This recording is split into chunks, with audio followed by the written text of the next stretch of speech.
산 넘어 산이라는 말이 있죠.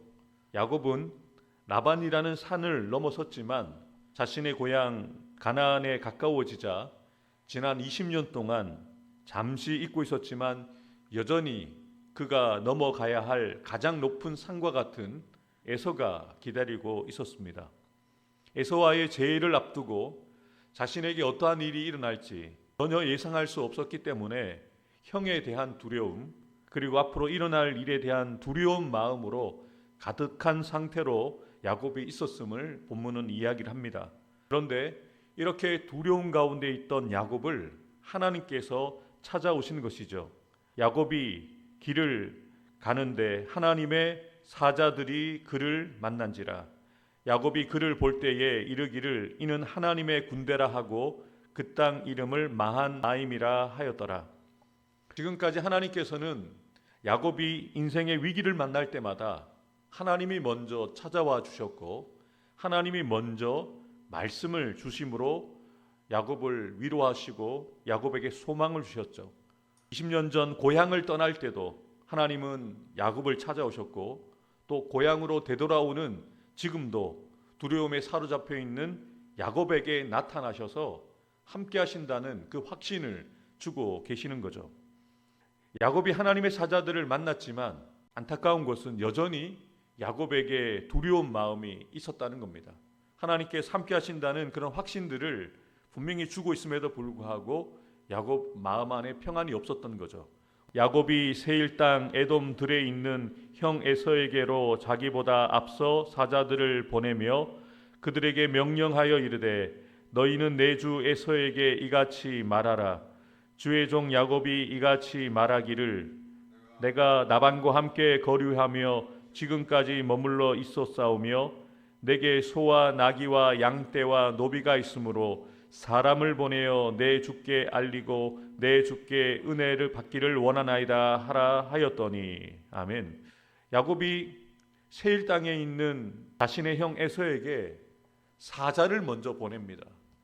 형의 마음이 어떠한지, 자신에 대한 생각이 어떠한지. 그래서 그 사자를 보내면서 그 사자가 형 에서를 만났을 때 어떤 말을 해야 되는지까지 아주 세심하게 알려주고 있었던 것을 성경은 기록하고 있습니다.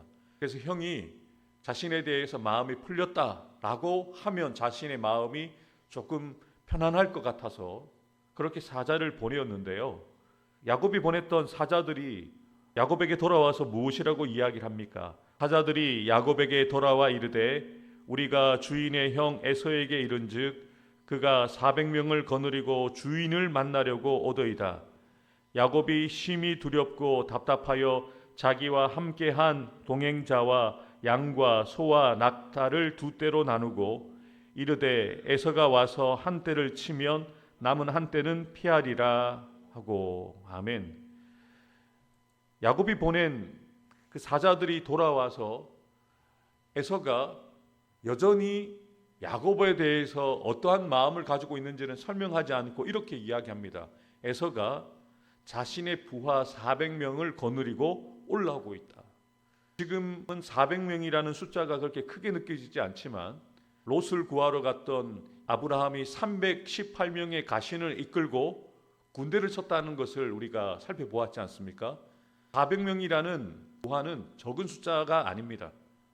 야곱은 무방비 상태로 자녀들과 가족들과 함께 지금 이곳에 기다리고 있는데 에서는 400명의 군사와 같은 부하들을 이끌고 오고 있는 거죠.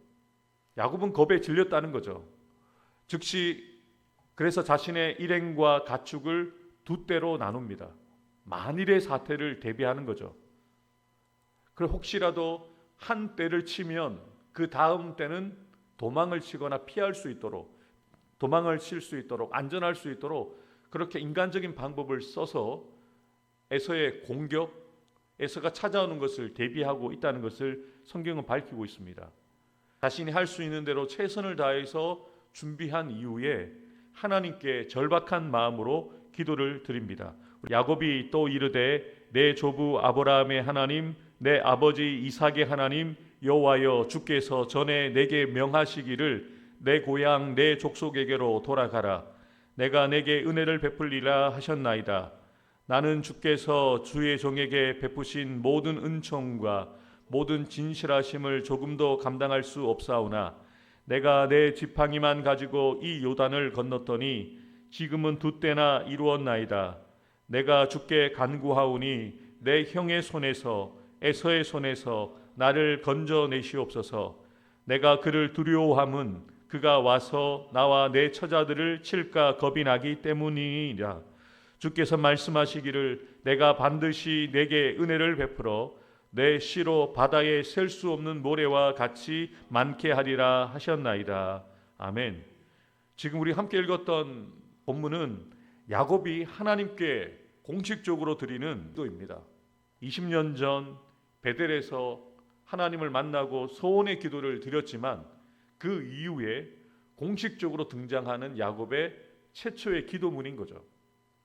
그가 20년 동안 어떻게 살았는지 어떤 기도를 드렸는지는 알 수 없습니다만 지금 절체절명의 위기의 순간 가운데 인간적인 방법도 쓰지만 또 한편으로는 하나님을 의지하고 하나님 앞에 자신의 문제를 자신의 지금 마음의 상태를 하나님 앞에 고백하면서 하나님의 도우심을 구하는 거죠. 그런데 우리가 야곱의 기도를 통해서 배워야 할 점은 말씀을 붙들고 기도하고 있다는 겁니다. 자신의 조부 아브라함에게 주신 그 땅과 후손의 번성에 대한 약속, 그리고 인도해 주시고 보호해 주시겠다는 하나님의 약속의 말씀을 기억하고 그 말씀을 고백하면서 기도하고 있다는 거죠. 말씀 기도를 하고 있다는 거죠. 하나님 이렇게 나에게 약속하시지 않으셨습니까? 그 약속을 기억하시고 그 약속하신 대로 나를 도와달라고 그렇게 기도하고 있는 거죠. 야곱의 삶의 여정을 볼 때 그는 20년 전 베델에서 하나님의 임재를 체험한 이후에 조금은 바뀌었던 것 같습니다. 그의 인생을 바라보는, 그의 물질을 바라보는, 그의 삶을 바라보는 태도가 바뀌었던 것 같아요. 그리고 20년의 세월 동안 자신보다 더한 라반을 만나서 라반의 끊임없는 견제와 핍박과 착취 가운데서도 묵묵하게 자신에게 주어진 삶을 최선을 다하면서 살아왔거든요. 그래서 바단 아람에 머물면서 라반을 통해서 반면교사를 삼은 거죠. 그렇게 살면 안 되는 거구나. 다른 사람의 뒤통수를 치고 다른 사람을 속이면서 살면 안 되는구나라는 것을 깨닫고 더 이상 속임수와 반칙 그리고 다른 사람들의 것을 빼앗는 착취로 부를 쌓는 방법을 내려놓았지만 하나님께 기도하는 모습은 성경에 기록되어 있지 않습니다. 20년 동안 야곱이 하나님 앞에 기도했다라는 내용은 기록되어 있지 않거든요. 그랬던 그가 죽을 것 같으니까 살기 위해서 이렇게 하나님 앞에 매달려서 기도하고 있다는 거죠. 하나님의 약속의 말씀을 기억하면서 전적으로 하나님만 붙들고 있습니다. 오직 하나님의 은혜와 도우심만이 유일한 해결책이라는 것을 지난 20년 동안 살아오면서 깨닫기에 기도를 하고 있다는 거죠. 야곱은 몇 개의 때로 나누어서 가족과 소유를 먼저 야복강을 건너게 하죠. 목적지는 바로 형 에서가 있는 400명의 군사들과 함께 있는 그곳으로 자신의 두 아내와 두 여종을 때로 나누어서 먼저 보내죠. 밤에 일어나 두 아내와 두 여종과 11아들을 인도하여 야복나루를 건널세 그들을 인도하여 시내를 건너가게 하며 그의 소유도 건너가게 하고 야곱이 하나님 앞에 기도하고 난 이후에 담대하게 그족들과 함께 그 강을 건너가면 좋았을 텐데요. 여전히 야곱이 마음을 놓지 못하고 있는 것 같습니다. 여전히 염려하고 걱정하고 있는 그 마음의 상태를 내려놓지 못하고 있는 거죠. 먼저 가족들을 먼저 보냅니다. 소유와 함께 보내어서 형의 마음이 풀어지면 안전하게 그때 건너가겠다라고 여전히 야곱의 행동을 보여주고 있는 거죠. 그는 강을 건너지 않습니다. 뒤에 남아 있어서 동향을 살피고 있는 거죠. 가족들이 안전하면 자신도 안전할 것을 생각하고 그때 건너갈 것이라는 아주 비겁한 모습을 보이고 있는 거죠. 현실을 정면으로 돌파하고 있지 않은 아주 나약한 모습을 보여주고 있다는 거죠. 야곱은 홀로 남았더니 어떤 사람이 날이 새도록 야곱과 씨름하다가 우리가 잘 알고 있는 사건이죠. 야복나루에서 하나님의 사자와 씨름한 사건을 부터 함께 보게 되어지는데요. 야곱이 홀로 남았을 때, 다른 그 어떤 것으로부터 완전히 분리된 상태에 있을 때 하나님이 야곱을 찾아오셨다는 거죠. 여기서 씨름은 먼지가 쌓이다, 붙잡다라는 의미를 가지고 있는 아바크라는 단어를 씁니다. 어떤 학자들은 이 씨름을 기도했다라고 해석하기도 하는데, 또 다른 학자들은 실제로 여호와의 사자와 서로 몸을 붙들고 격렬하게 싸우는 그런 실제 씨름을 했다라고 주장하는 학자들도 있는데요. 저는 씨름도 했고 그리고 기도도 했다라고 생각을 합니다. 필사적으로 살기 위해서 그 여호와의 사자를 붙들고 놓지 않았다라고 성경이 이야기하고 있잖아요. 당신이 나를 축복해 주시지 않으시면 저는 당신을 보내지 않겠습니다라고 밤새 매달렸던 거죠. 지금 절체절명의 위기의 순간, 오늘 이 밤을 지나면 자신이 살게 될지 죽게 될지 알 수 없기 때문에 그 운명의 밤을 보내고 있는 거죠. 하나님을 붙들고 하나님께서 당신께서 나를 축복해 주시지 않으시면 저는 당신을 보내지 않겠습니다. 간절하게 자신의 문제를 놓고 기도했다는 거죠. 자기가 야곱을 이기지 못함을 보고 그가 야곱의 허벅지 관절을 치매 야곱의 허벅지 관절이 그 사람과 씨름할 때에 어긋났더라. 실제로 씨름을 했기 때문에 여호와의 사자가 야곱의 허벅지 관절을 쳤을 때 그 관절이 어긋났다라고 성경은 분명하게 밝히는데요. 본문에서 말하고 있는 허벅지 관절은 넓적다리나 허리로 번역하기도 하는데 인간의 생식기관과 연결이 되어집니다. 성경에서는 이 부분을 힘의 원천으로 보거든요. 하나님께서는 야곱의 힘의 원천이 되어지는 허벅지 관절을 치신 거죠. 그가 더 이상 자신의 힘으로 살지 말라고 그곳을 치신 거죠. 지금까지는 야곱이 아둥바둥하면서 자신의 힘을 의지하고 자신의 머리를 의지하면서 살아왔거든요. 조금 전까지도 그랬잖아요. 자신의 생명을 조금 부지해 보기 위해서 인간적인 방법을 썼잖아요. 때를 나누어서 자신보다 더 연약한 아내와 자식들을 소유와 함께 먼저 보내버렸잖아요. 남자다웠다면 자신이 앞장서야 되죠. 문제의 당사자인 자기가 에서와 맞짱 뜨고 정면 승부하고 내가 잘못했습니다. 용서해 주십시오 라고 문제를 해결하든지. 그런데 야곱은 여전히 20년 전의 모습처럼 자기의 안위가 중요하고 자신의 생명이 중요해서 인간적인 방법을 쓰고 있잖아요. 그래서 하나님께서는 씨름하는 가운데 야곱의 힘의 근원이 되어지는 허벅지 관절을 쳐서 더 이상 네 힘으로 살지 마라, 네 방법으로 살지 마라 라고 그 허벅지 관절을 어긋나게 하신 거죠. 실제로 몸에 상처가 났다는 거죠. 하나님께서 왜 야곱의 허벅지 관절을 어긋나게 하셨겠습니까? 육신을 믿고 자기를 믿고 살아온 야곱에게 육신의 나약함을 일깨워 주기 위함이고, 동시에 야곱이 하나님을 상대로 씨름할 때에 버티던 힘의 근원을 치심으로써 더 이상 하나님을 경쟁 상대로 여기지 못하게 하시고자 허벅지 관절을 치신 거죠. 사실 야곱은 지금까지 하나님과 경쟁하면서 살았던 거죠. 기도는 하는데 마지막에 결론은 자기가 결론을 지었거든요. 하나님 앞에 묻기는 하는데 하나님이 말씀해 주시는 대로 순종하지 않고 자기가 하고 싶은 대로 살아왔거든요. 우리도 그래요. 하나님 앞에 와서 기도합니다. 어떻게 하면 좋겠습니까? 하나님 도와주십시오. 그러면 하나님께서 우리에게 말씀을 주시고 우리에게 응답을 주시는데 실제 삶은 내가 하고 싶은 대로 살아왔던 방식대로 사는 거죠. 우리도 야곱과 다르지 않습니다. 그런데 하나님께서 허벅지 관절을 꺾으심으로써 어긋나게 하심으로써 야곱이 붙들고 의지해야 될 대상은 너 자신이 아니라 사람이 아니라 환경이 아니라 오직 하나님뿐임을 알려주시기 위해서 허벅지 관절을 치신 거죠. 흔적을 남기신 거예요. 야곱은 이 야복나루 사건 이후에 남은 인생을 다리를 절면서 살아갈 수밖에 없게 되었습니다. 그런데 여러분, 이것이 상처이지만 또한 하나님을 만난 흔적이 되는 거죠.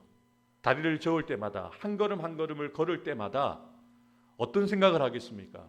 그래, 내 힘 의지하지 말고 하나님 의지하며 살아야지.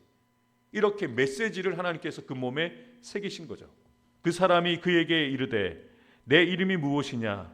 그가 이르되 야곱이니이다. 그가 이르되 내 이름을 다시는 야곱이라 부를 것이 아니요 이스라엘이라 부를 것이니 이는 내가 하나님과 및 사람들과 겨루어 이겼음이니이다. 아멘. 야곱이라는 이름의 뜻, 발 뒤꿈치를 잡았다. 토기는 자라는 이름을 가지고 야곱은 평생을 살았습니다. 그런데 하나님께서는 오늘 사건을 통해서 야곱에게 새로운 이름을 부여하고 계십니다. 구약에서 이름을 부여하는 사람에게 이름을 주는 사람이 권을 가지게 되거든요. 이제는 더 이상 너의 삶이 야곱 너의 인생이 아니라 너는 이제 나의 소유가 되었다. 이스라엘 나의 소유가 되었다라고 새로운 이름을 주신 것이죠. 여러분, 이스라엘 하나님과 겨루어 이겼다라는 의미가 있지만 또한 하나님이 함께 하시는 사람이라는 의미를 갖게 되어지는 거죠. 이제는 하나님과 관계 있는 사람이 되었다는 거죠. 이것이 중요합니다. 하나님께서 20년 전 베델에서 만나 주신 것처럼 분이엘 이 야복나루에서 하나님을 만난 야곱이 이제는 더 이상 자신이 주인 되어지는 야곱으로 살아가지 않고 이제는 하나님이 주인 되어 주시는 이스라엘로 살도록 하나님께서 은혜를 주신 것이죠. 그러므로 야곱이 그곳 이름을 분이엘이라 하였으니 그가 이르기를 내가 하나님과 대면하여 보았으나 내 생명이 보존되었다 함이더라. 그가 분이엘을 지날 때에 태가 돋았고 그의 허벅다리로 말미암아 절었더라. 그 사람이 야곱의 허벅지 관절에 있는 둔부의 힘줄을 쳤으므로 이스라엘 사람들이 지금까지 허벅지 관절에 있는 둔부의 힘줄을 먹지 아니하더라. 아멘. 여호와의 사자와 씨름하여 허벅지 관절이 어긋나게 되어진 야곱은 씨름을 마친 난 이후부터 다리를 저는 인생이 되었지만 이제는 자신의 힘을 의지하는 야곱이 아니라 하나님만을 의지하고 하나님께 자신의 인생을 내어 맡긴 이스라엘로 살게 되었다는 거죠. 이것이 은혜입니다. 하나님과 겨루어 싸워서 이길 사람이 없습니다. 사실 하나님을 이기는 사람이 어디 있겠습니까? 하나님이 야곱을 위해서 져 주신 거죠. 그리고 야곱과 함께 하시겠다는 확신을 주시기 위해서 그에게 이스라엘이라는 이름을 부여해 주셔서 그의 인생을 이제는 하나님이 책임지시는 인생이라는 것을 확신시켜 주신 것이죠. 우리도 야곱과 같은 모습이 여전히 있습니다. 내 생각대로, 내 감정대로, 내 경험대로 살아가고자 하는 모습들이 있거든요. 그러면 하나님께서는 우리가 의지하는 그 힘의 근원이 되어지는 허벅지 관절을 치실 겁니다. 그리고 우리에게 새로운 이름을 보호해 주시는 거죠. 우리가 그리스도 안에 있게 하여 주셔서 이제는 우리가 우리로 살지 않고 예수 그리스도를 믿는 그리스도인이라는 새로운 이름을 우리에게 부여해 주셔서 이제는 더 이상 내가 주인이 되는 삶이 아니라 야곱의 주인이 되는 삶이 아니라 하나님이 주인 되시는 이스라엘이 되었던 것처럼 저와 여러분들은 예수님이 주인 되시는 그리스도인이 되게 하셨다는 거죠. 오늘 저와 여러분들 우리의 이름, 새로운 이름을 주신 하나님께서 우리의 주인 되신다는 것을 기억하면서 하나님이 기뻐하시는 그 뜻을 따라 살아가는 저와 여러분들 되기를 주님의 이름으로 축복합니다. 두려움과 답답함에서 인간적인 방법과 지혜가 아니라 약속의 말씀 붙들고 나를 도우시는 하나님의 은혜만을 사모하며 간절히 기도하는 믿음의 사람 되기 원합니다. 내 안에 남아있는 야곱의 옛 모습들을 철저히 내려놓고 하나님만 붙들고 하나님께 붙들린 사람 되게 하셔서 야곱이 아닌 이스라엘로 살아가게 하옵소서. 하나님께서 나의 사랑하는 부산로 교회와 나의 사랑하는 성도들의 가정과 자녀들 일터 위에 복에 복을 주시고 지켜주시며 더 큰 은혜와 능력을 더하여 주셔서 늘 평안하고 편안하게 하옵소서. 아멘.